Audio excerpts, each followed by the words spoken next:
This life is built, not fate. We do whatever it takes. Welcome to it.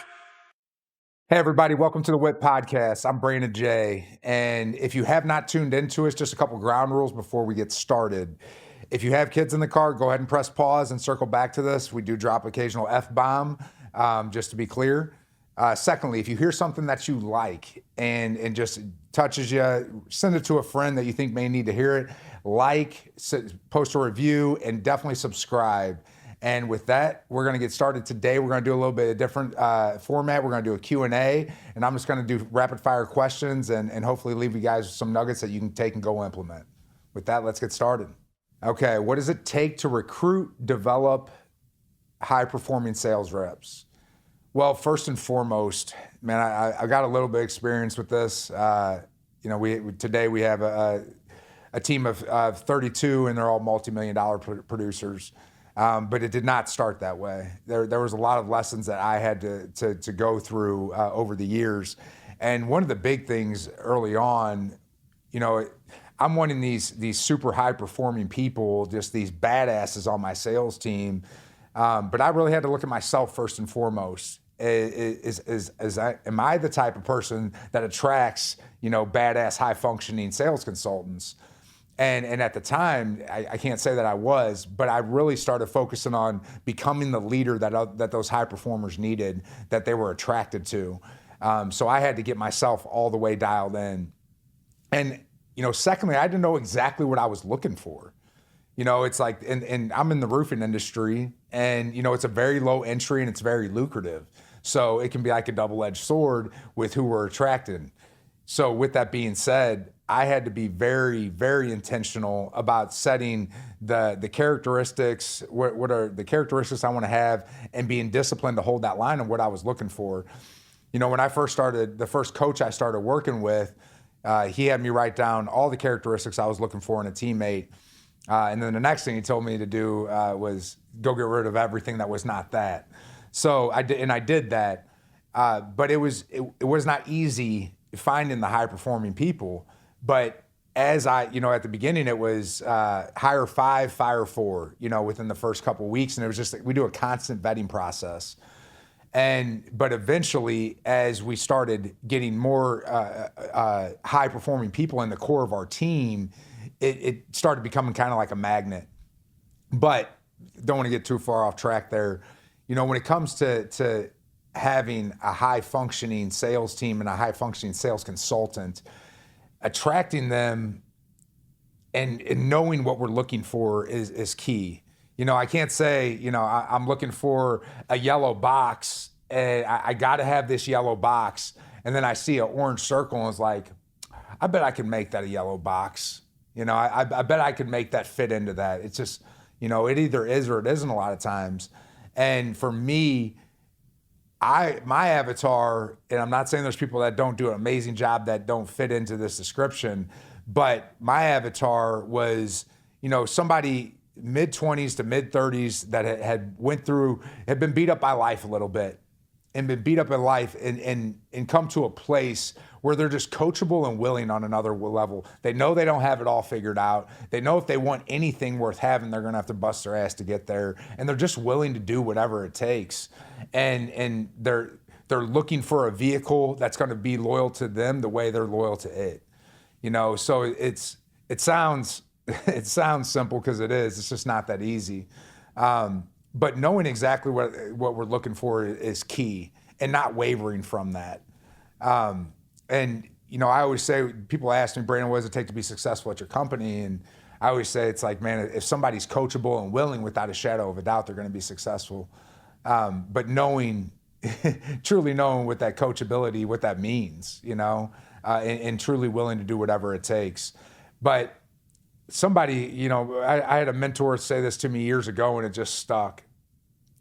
Becoming the leader that they needed is a big part, but also knowing my weakness is their way out. My weakness is their way out. So I can only lead someone to a level that I'm on. So I can't expect somebody to hold a standard that I'm not willing to hold myself, essentially. So if I want my team to be operating here and holding a level of a standard here and effort here, then I need to have mine up here. I should always be what they're shooting towards, So it all comes back to me. And what I mean by that, it all comes back to the leader, whether it be a team lead, owner, whoever that is, it all comes back to the leader. And for anything to get better, we got to get better. So I'd say first and foremost, make sure if we want to attract a high functioning, just after a kick-ass sales consultant, then we got to make sure we're that in our own, that we are that in our own self. Because it always just cracks me up when you see somebody, overweight at the bar 4 or 5 nights a week, finances in a mess, whole life in a mess. Is like, man, I can't find anybody. There's no good help out here. I can't keep any good sales consultants. I can't keep any good employees. And it's like, look at you. Why would anybody want to come join a team that you're the leader of? So that's what you got to ask yourself. Why would somebody want to come join a team that you're a leader of? And then the next thing, what level of people do you want to lead? And what level do you want to lead them to? So in short, it all starts for us. It all starts with us. For anything to get better, we got to get better and know exactly what you're looking for and do not waver from that. And it's not going to come easy. There's going to be a lot of things that this looks really good. It looks like a good buy. Because at the end of the day, I also had to change my mindset is these are my new customers. These are who I serve. And so I have to be very particular with the customers I want to work with. Know exactly what you're looking for and make sure we have extreme ownership and knowing it's like, what level do you want to lead them to that's the level we need to be on. Do I manage more by the numbers or more based off of how I feel? Or both? And I would say it's both. But I have to rely on the numbers. Those are it doesn't matter, if I feel like that number should be a little bit bigger. Well, it's not. So this is just the raw facts of it. But when I talk about the feelings, I've always had a feeling inside, one, like that we're just getting started and just this like feeling to like push relentlessly. But also I have to coincide that with actual factual data, right? And to where if this department, these are the numbers that this department's supposed to hit, and if it's underperforming, I have to go figure out where that is and really work with the people to help to get that caught up to speed. But at the end of the day, it's definitely a little bit of both, but I rely heavily on numbers. I'm reviewing spreadsheet after spreadsheet. Well, my amazing teams condense my spreadsheet after spreadsheet to a couple spreadsheets, but I'm looking at numbers all day. I'm looking at numbers all day because this is the facts of it. And now I get to work with some awesome people, but if there's a problem with the numbers, then I need to go get with that department head or whoever that is and talk it through and figure out a solution. But when we talk about managing with feelings, we have to be, anytime I got my feelings involved, I have to first and foremost be very sure that I have a strong foundation and it's coming from a healthy place and not a messed up perspective. So if my emotions are really turned up about something, I need to give myself a beat before I make a decision on that, let my emotions calm back down so I can make a good thought out decision on it. With that being said, it's like with the feelings that, man, we all want to feel good and we want to help people as much as we possibly can. But at the end of the day, it's what are the facts of this? And I'm trying to think how my feelings play a part in me managing. At the end of the day, when I'm working with somebody, if somebody's struggling with something, if I'm working with somebody one-on-one and they need mentorship and coaching, I definitely let my feelings in on that, and it's like when they need to be supported and loved and all those things, like that's all there, and I got a big heart for sure. But I also have to, whatever the issue is, like these are the facts, the numbers are the facts. And no matter how much I love and care for this person, if they're not able to deliver the results, the facts, and we've given them every opportunity that we possibly can to get caught up to speed, all the coaching, all the mentoring, all everything, and they're just unwilling to develop to that next level, then at a certain point we have to make the hard decision of, okay, do we remove this person and get somebody new in here who is coachable and willing, or do we keep trying to drag this person and potentially bottleneck this department and the company? And it was said to me early on, and it seemed kind of cold when I heard it at the beginning, but it's very true. We can't fall in love with any one person more than we fall in love with the vision. And so when I say that is, okay, this is our vision for the company. This is it. It's set in stone. Everybody here, including myself, is either helping us get closer or taking us further away. There's literally no in between. And so I had to come to that realization and remove the feelings from it. Like, this is nothing personal. This is the decision that we have to make. And looking at the company, the business as its own entity. You know, this is like, you know, a toddler, a small child, an adult, whatever that is, but that we have to protect, and we have to make the decisions for it. So that's really when, you know, sometimes we have to remove those people, but I had to work through a lot of this stuff myself because I would gain unhealthy loyalties.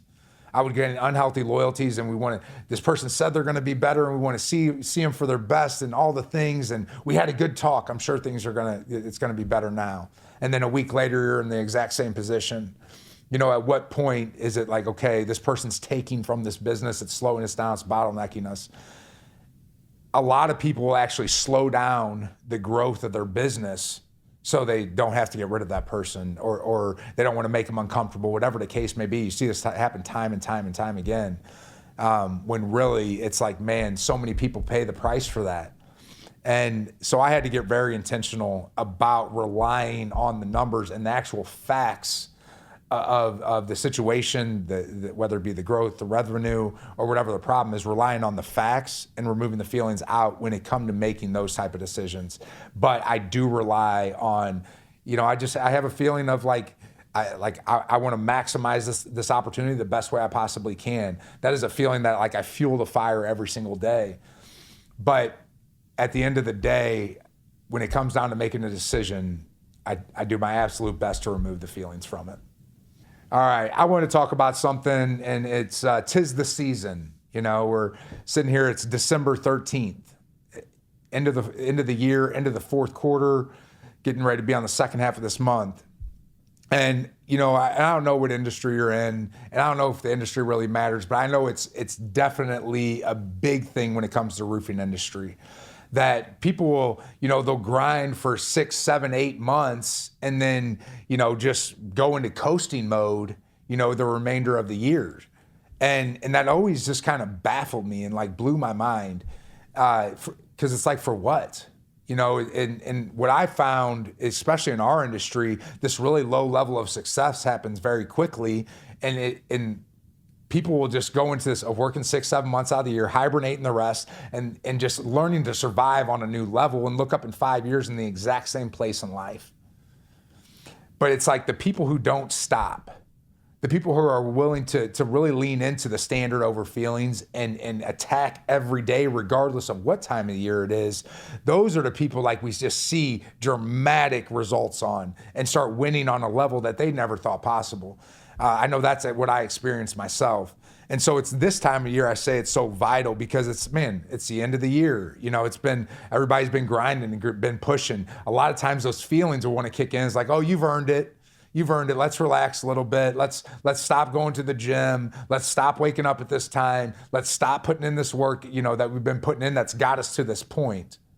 Well, the next thing that happens, okay, if we stop doing all these things, what's the result of that going to be? Instead of striving forward, we're immediately getting pushed backwards. And I don't know about you, but I don't like getting pushed backwards. And, you know, if I can fall into the state and I can look back on my year, and right now it's like, okay, I've done these things well, and I've earned these things. Then the very next thing that pops into my mind is okay, but now I have to protect it. And how do I protect it? first and foremost with my actions and my decisions, that I'm going to get up and I'm going to continuously put in this effort every day. And I'm not saying rest isn't required, because it most certainly is. Intentional rest. Not like, oh, I'm going to go till I'm burnt out and then that's just it. Then, maybe I, start back going in a month or two. It's like, who takes a month or two off? Who stops doing the things? I don't know. Nobody that I really personally have a relationship with does, especially that's winning on a high level. And so whether your business is seasonal or whatever it is, it's easy to get out here and win for a month. It's easy to win for 6 months. It's easy to win for a year.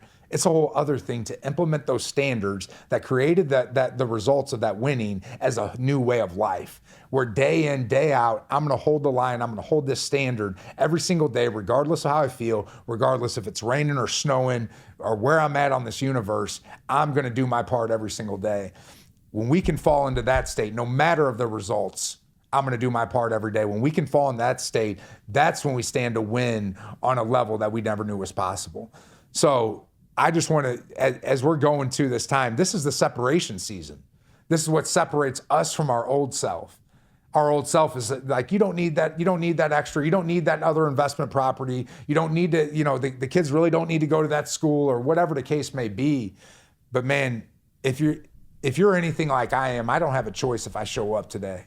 I don't have a choice if I show up next week. I have to show up, because that's what leaders do. We have to be accountable. And it doesn't matter if you don't have a team. We first and foremost have to lead ourselves and our family. So right now, as you're listening to this, making sure you're putting those standard over feelings. And at the end of the day, when we can look in the mirror and know we've done our part, regardless of the time of year, we know we did our part today, personally and professionally. When we can stack those days together, that's when those big results will start stacking up. So whether you're going through that right now, you're feeling a little burnt out, you're just feeling like you just don't have that spark that's maybe you did at the beginning of the year, man, be intentional about awakening that spark. Get your whys dialed in. Review your whys every single day. Fall in love with that. Fall in love with the pursuit of, And so just, again, making sure if you say you want this big shit, you want this big life, you want these big things, do our actions and our decisions reflect that? Could somebody watch your life, your day-to-day from a bird's eye view and knows like, man, I don't know what they're on, but I know they're on a mission because they're moving with intention. If that's not you, man, dial those things in and don't waste another day. All right, thanks again for tuning in. If you've heard something that you like, go on all the platforms, leave us a comment, leave us a review, and make sure that you subscribe and send this to a friend that may need to hear this. I don't know about you. I love sending, when I hear a podcast that just resonates, I have about 3 people I send that to. Send that out. Make sure that word gets out, and we look forward to seeing you next time. Love you guys. Welcome to